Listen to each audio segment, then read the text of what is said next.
Welcome everybody. In today's class, let us see a few more applications of GIS.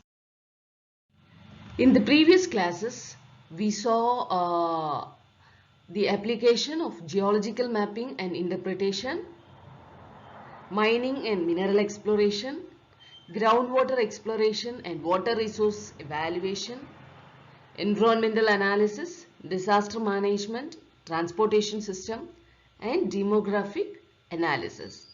So we saw how to apply GIS, how GIS is applied in all these 7 fields. So now today we will see 3 more fields of application. So first one is agricultural development. How GIS can help in agricultural development. So the ability of GIS to analyze and visualize agricultural environments and workflows has proved to be very beneficial to those involved in the farming industry. So you can, using GIS, you can visualize the agricultural environments and you can also visualize the workflows. What type of crop can be planted, etc. From mobile GIS in the field to the scientific analysis of production data at the farm manager's office, GIS is playing an increasing role in agricultural production throughout the world by helping farmers to increase the production, reduce cost, and manage their land more efficiently.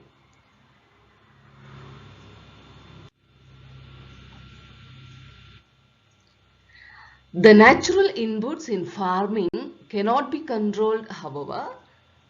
They can be better understood and managed with GIS applications such as crop yield estimates, soil amendment analysis, and erosion identification and remediation.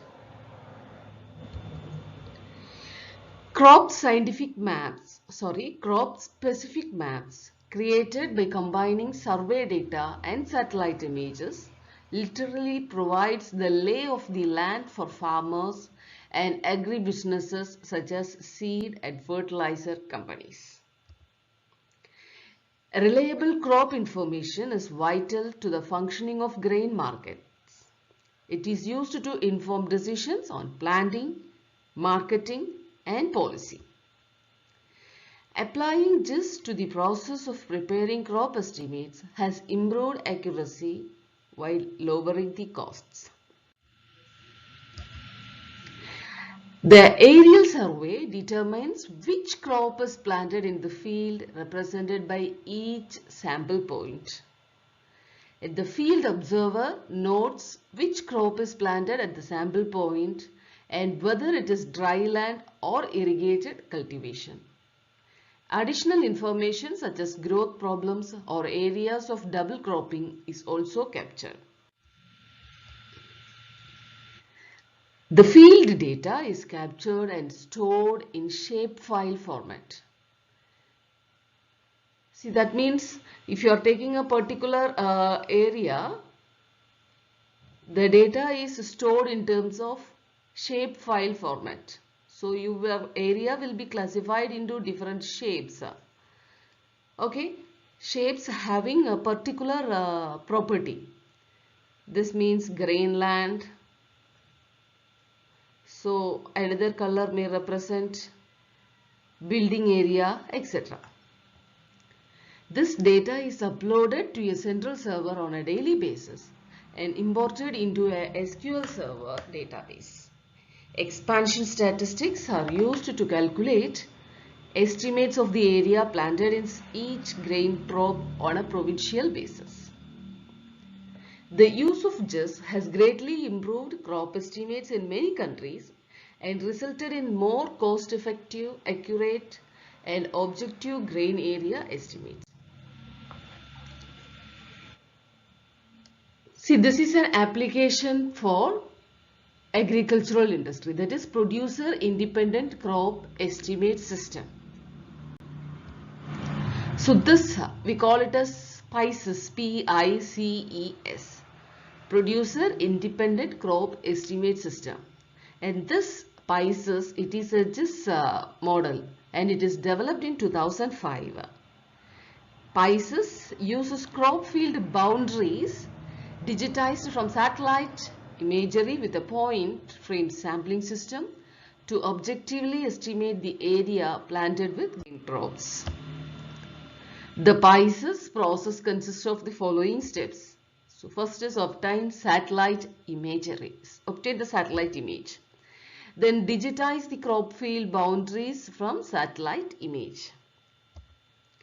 Design the point frame and select random sample point. Use aerial survey sample points to capture crop data. Perform statistical analysis. Okay, so these are the 5 steps what PISES is using. So first you get the data, first you get the image from the satellite, then you digitize, you separate the boundaries, field boundaries from the satellite image. Then you select the random sample points, then use aerial survey map or aerial survey sample points to capture the crop data, which crop has been planted at that particular point. Then perform the statistical analysis. For example, if you are planting the paddy field, you take a particular area, see how many paddy, how much area there is paddy plants, how it is grown, how much yield it has produced. So what is the demand, what is the supply, etc. you can analyze. Digitized fields are stratified based on the probability of finding a crop.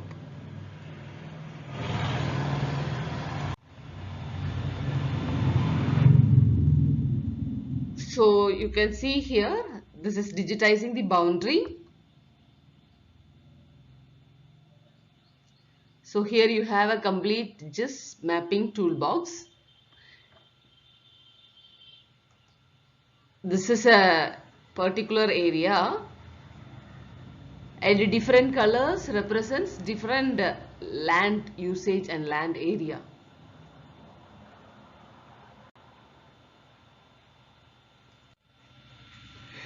Okay, you can see here.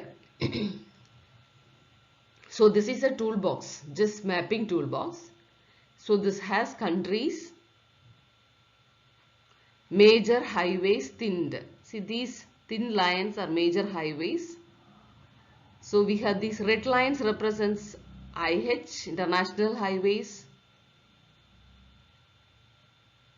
Then it is state highways like that. Then the offices, okay, that are represented by this symbol, delta symbol. Then the ecological landscapes. So sand hills, sand plains, central forest, sands, etc.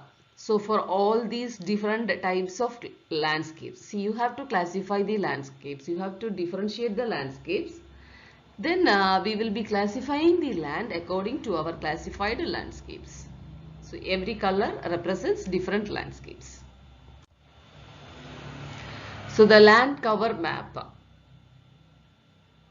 which is developed in 2001, and the same land cover for the area, the map in 1986, the grey map. Okay, in this land cover map, this is a GIS map developed by GIS.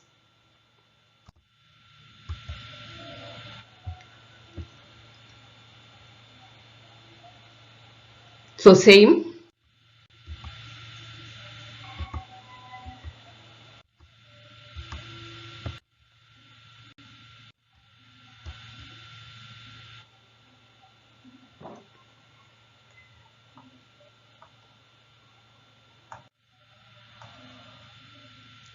Okay, now the next application of GIS is forestry. With the help of GIS, effective forest managers monitor the changing conditions and make intelligent decisions for sustainable care. So we all know that the forest is degrading day by day. And this is a great challenge for sustainable development. So with the help of GIS, you can effectively manage the forest. You can effectively monitor the changing condition, and according to the changing condition, you can make some intelligent decisions for the sustainable care. Historical analysis, identification of soil types, changing weather patterns and land use patterns can be assessed. So in forestry, you can use GIS for all these analysis, that is historical analysis, identification of the soil types, then changing weather patterns and land use patterns, how these weather and land use patterns are changing day by day. Then GIS modeling enables the users to test and consider options in both temporal and spatial contexts. These geospatial records provide forest managers with the baselines for evaluating plans. Now, ESRI provides array of tools to assist. ESRI, it is a GIS software.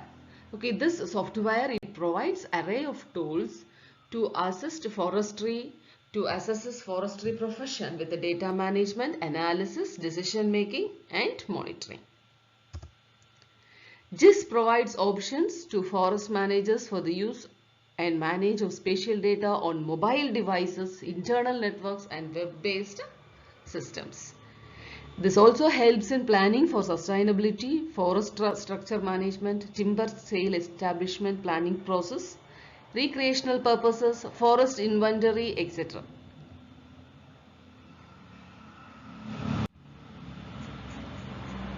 Okay, so you can see here the various process involved in the forest management. See, these all are interconnected. This is a cyclic process. We will start from this reforestation. Reforestation, you know, you will replant it, right? Reforestation. So you are replanting the plants for reforestation. So reforestation can be artificial or natural. And what is the purpose of reforestation? You can, the main aim for reforestation is for wildlife habitat aesthetics, to improve the wildlife habitat and the aesthetics of the forest area. Then next you can see here the intermediate treatment, that is thinning and salvaging. So here you can use pulp, here you can see pulpwood poles recreation. So all these that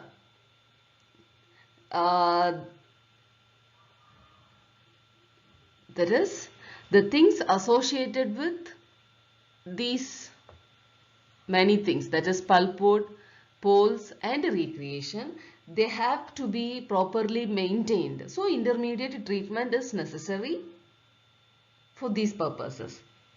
Then next is management practices, that is harvesting, that is saw and veneer logs. You harvest the woods from the woods, that is logs from the forest, right? So best, you have to practice the best management practices. See, one way, there is a word which we have heard long back, that is, see, normally we people say that wood is a natural resource, right? Wood is a natural resource. But see, we people say don't use many woods because plants are degrading. We don't have plants, forests are getting degrading, etc. Normally we say woods or plants are non-renewable resource. We cannot renew it. It's non-renewable resource. But actually, whether is wood a non-renewable resource? No, it is a renewable resource. See, if you cut one plant, you take a promise, you take an oath that you will plant 10 plants.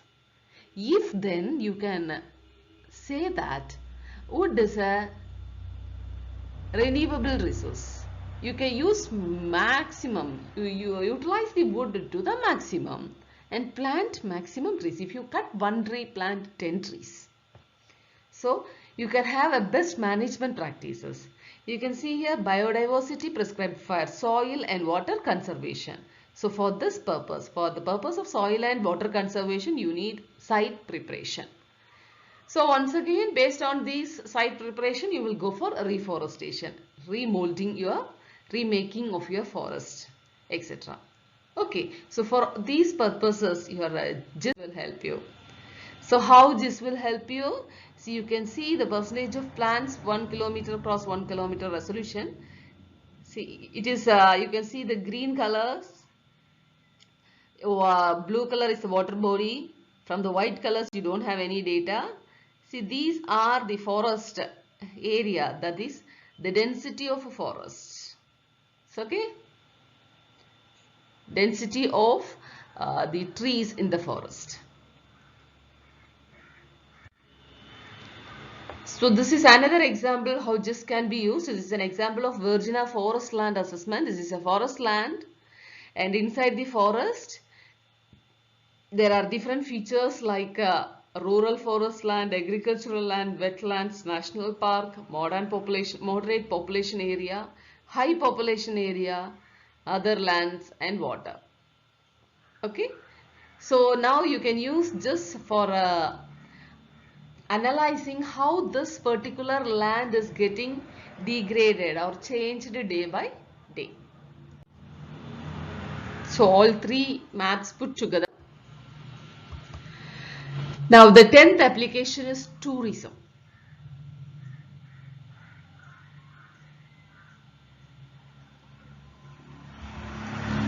GIS in tourism holds many advantages to both tourists and tourism management authorities. Advantages for the tourists. Visualization of tourist sites, that is seeing what is available in the area they want to see. Okay. Then valuable information on tourist location can be embedded in the GIS, that is in terms of videos, photos, product brochures, etc. See, now we use GIS. When we are going for a tour for a particular place, before going we used to make a study using the maps. What are the different features you can visit there, etc. These are all the applications of this. So selective information such as route planning, accommodations, cultural events, special attractions, etc. Easily accessible information over the internet. Then interactive maps that correspond to user queries. Okay, these are the advantages for the tourist. Now, what are the advantages for development authorities? So, if there is a tourist spot, that tourist spot should be developed. Right? So, that is the responsible of the development authorities. So, what are the advantages for development authorities?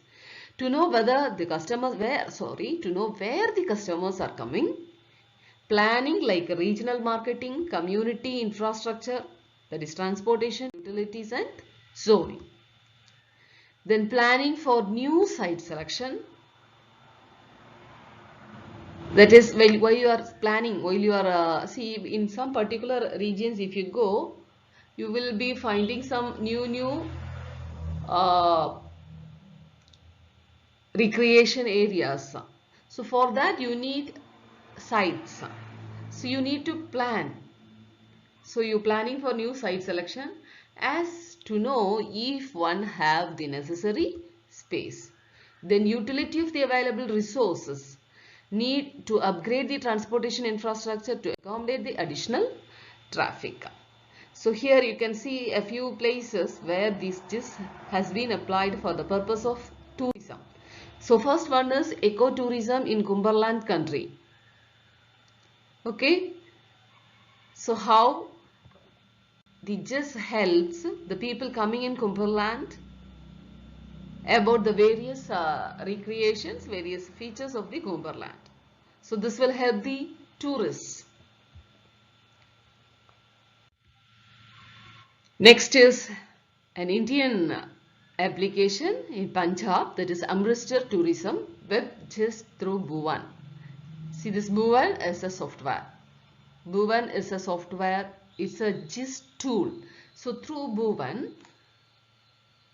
how this Amritsar tourism, Amritsar map is prepared. This is Delhi tourist maps. Okay, so that's all. So with this, our applications of GIS are over. In the next class, we will be seeing some of the important GIS softwares. So thank you for today. Thank you.